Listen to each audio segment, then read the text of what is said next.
Nouns. Nouns are words that we use to refer to people, places, or things.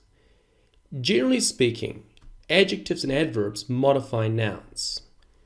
We're going to focus on countable, uncountable, proper, common, concrete, abstract, collective, and compound nouns. Countable and uncountable nouns.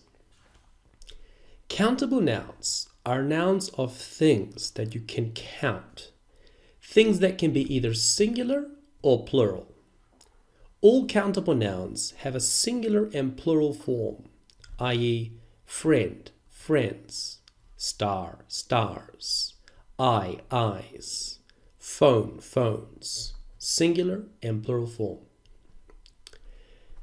Uncountable nouns are nouns that cannot be counted. They don't have a plural form, i.e., milk, electricity, power, rice, water, money, are all uncountable nouns, and they have no plural form. Good evening, Steve. What are you cooking? I'm cooking some rice with curry. Sounds delicious. You have a lot of rice in the pan. Are you having friends over? Well, I only have enough knives and forks for 3 people, so I just invited my parents over. What about me? You're going to be left out, I'm afraid. That's not very nice. You really need to get some more cutlery, you know. I agree. First in, first serve, I guess. I'll be seeing you tomorrow. Good day. Analysis. 1. Rice. Rice is an uncountable noun, so there is no plural form. You cannot say rices. This would be incorrect. 2. This is what we call an interjection in English. They have no grammatical value and basically represent sounds. Others include gur, ow, ah, etc. 3. Friends is a countable noun. You can say friend or friends, adding an S to make the plural form. 4. The noun knives is the plural form of knife. Nouns ending in F or FE are pluralized with VES. For example, calf, calves, wife, wives. 5. The determiner, some, is being used because it's followed by an uncountable noun, cutlery. Determiners are normally used with uncountable nouns in English. 6. Cutlery is an uncountable noun. We cannot say a cutlery, but we can say the cutlery, some cutlery, or much cutlery. 7. First in, first serve is an expression basically meaning whoever comes first can have the first serving. 8. I'll be seeing.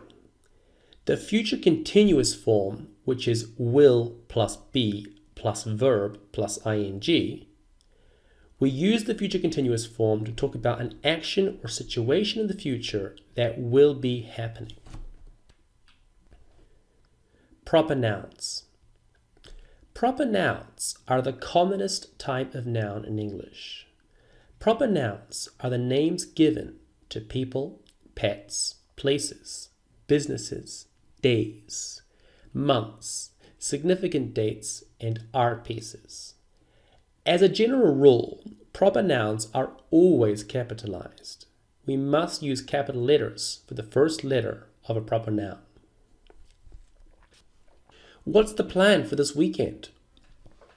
We're on vacation in Madrid, Spain, so we only have just 2 days to get everything done, Saturday and Sunday, so we're gonna be a little rushed.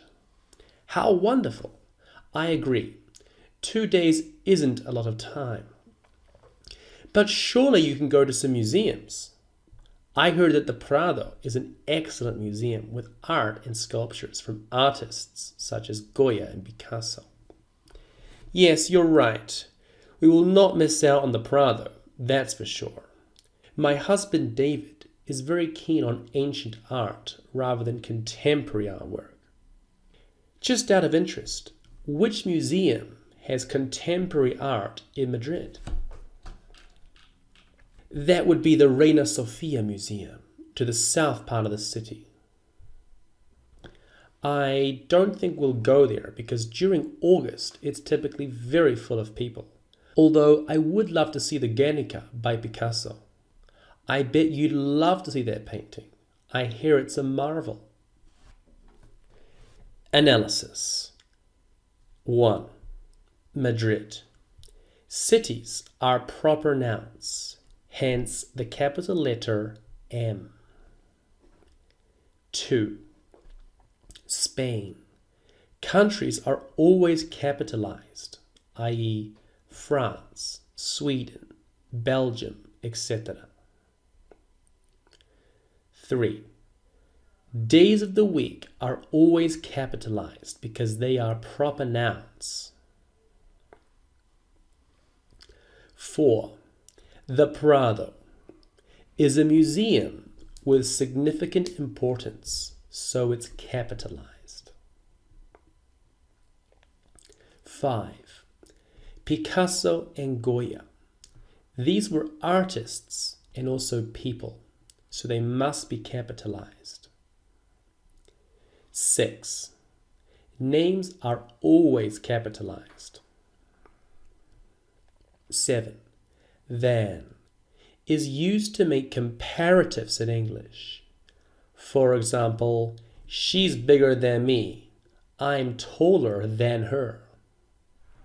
8. August. Months are proper nouns, so they must be capitalized.